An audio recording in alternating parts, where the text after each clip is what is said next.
어제자 연합뉴스 기사 중에 아이템 뽑기 확률 공개 움직임이라는 제목의 기사가 나왔는데요.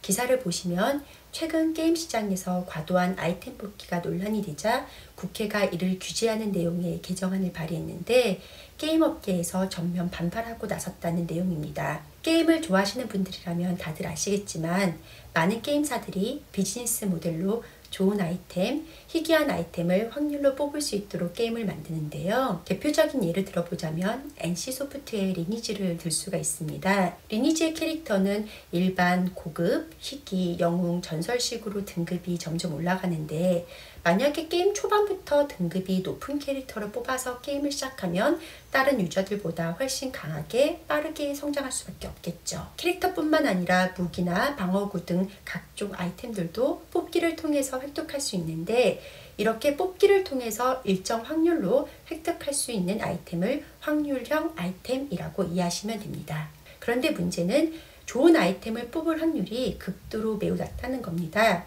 등급이 매우 높은 아이템 같은 경우에는 획득 확률이 0.002%인 경우도 있습니다. 그래서 헤비 유저들 같은 경우에는 좋은 아이템을 뽑기 위해서 몇 억을 쓴다고도 하죠. 자, 그래서 이번에 국회에서 아이템 뽑기를 할 때 아이템 획득 확률을 표시하라는 내용의 개정안을 발의한 것입니다. 게임산업진흥에 관한 법률 개정안인데요. 우선 2020년 12월 15일 이상원 의원이 대표로 발의한 개정안 내용 중에서 확률형 아이템에 관한 내용부터 보실게요. 제59조 제1항에서 게임 제작업자 또는 배급업자는 게임을 유통시키거나 이용에 제공하기 위해서 해당 게임 및 광고 선전물마다 확률형 아이템의 종류, 종류별 공급 확률 정보 및 그 밖의 대통령령으로 정하는 사항을 표시하여야 한다고 규정해서 게임 회사에게 유저가 뽑기를 통해 아이템을 획득할 수 있는 확률을 표시할 의무를 부과하고 있습니다. 다음으로 2021년 1월 8일 유정주 의원이 대표로 발의한 개정안을 보시면요.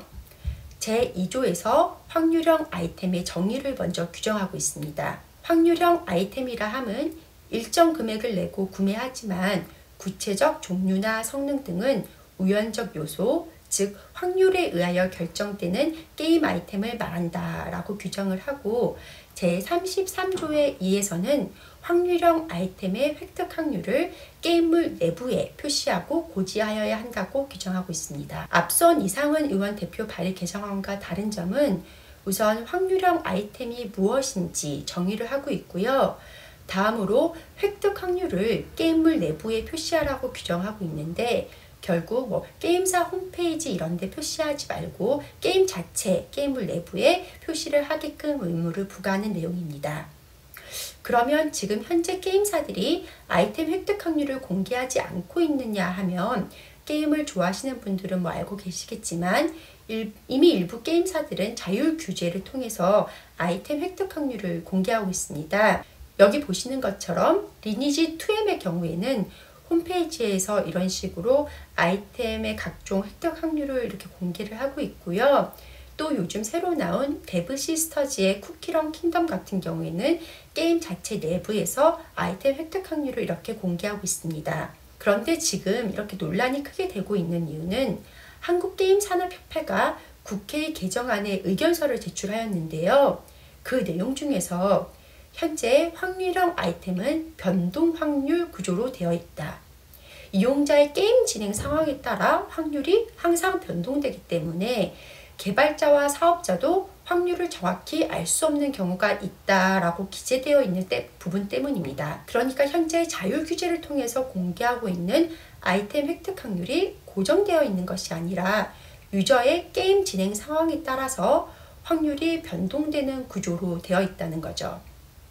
예를 들어서 어떤 게임이 A, B, C, D 아이템을 다 모으면 공격력을 10% 증가시켜 준다고 해볼게요. 그러면 어떤 유저가 이 아이템을 다 모으기 위해서 뽑기를 이제 계속했습니다. 그래서 4개 중에서 3개의 아이템은 다 모았는데 그러고 나면 마지막 남은 아이템을 획득하기 위해서는 기존 획득 확률보다 변동을 시켜서 획득 확률을 반으로 낮춘다. 이런 게 유저의 게임 진행 상황에 따라서 확률을 변동하는 구조입니다. 이런 변동 확률이 무조건 나쁘다라고만은 볼 수 없는 것이 유저에게 유리하게 확률을 변동하는 경우도 있기 때문인데요.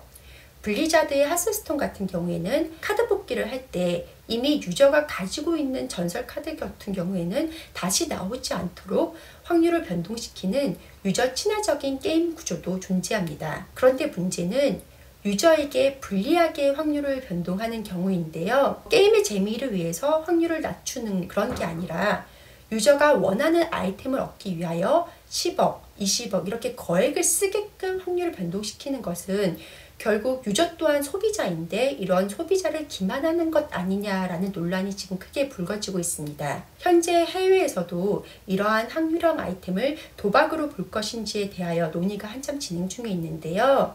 언택트 이후 한국 역시도 기존 게임 시장이 더 크게 성장하고 있는 만큼 앞으로도 계속해서 확률형 아이템의 사행성 논란이 이어질 것으로 예상이 됩니다. 이제까지 게임법과 관련한 국회 개정안에 대해서 이야기를 해보았고요. 다음 영상에서는 확률형 아이템이 사행성이 있지 않느냐라는 논란이 참 많기 때문에 확률형 아이템에 사행위를 규제하는 법이 적용되는지 적용되지 않는다면 그 이유가 무엇인지에 대해서 이야기해 보도록 하겠습니다. 감사합니다.